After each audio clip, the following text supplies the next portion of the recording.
La Société d'assurance automobile du Québec ne complétera pas le projet CASA, son grand projet de transformation numérique qui a mené entre autres à la création de la plateforme SACLIC.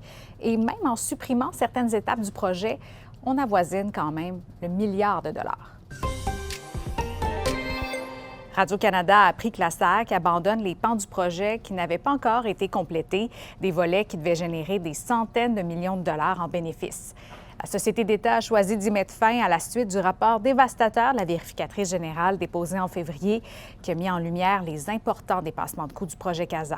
Les volets du projet abandonné concernent la facturation et la modernisation des services informatiques pour l'indemnisation des accidentés. On reste au palier provincial. Il y a 2 semaines, lors du remaniement ministériel, François Legault parlait d'un traitement choc à venir dans la fonction publique et ça commence déjà à se faire sentir au ministère des Transports. Le ministère a envoyé une lettre mardi à tous ses employés pour les aviser d'une réduction des effectifs qui commencera dans les prochaines semaines et que des postes de cadre seraient aussi visés.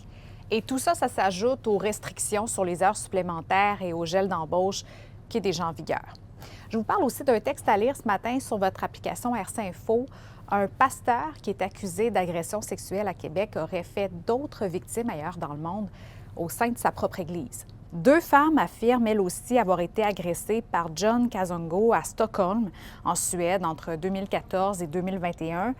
L'homme, aujourd'hui âgé de 48 ans, les aurait agressés dans son appartement de Stockholm en faisant parfois référence à des passages de la Bible pour justifier ses gestes. Il a plaidé non coupable aux accusations qui pèsent contre lui ici.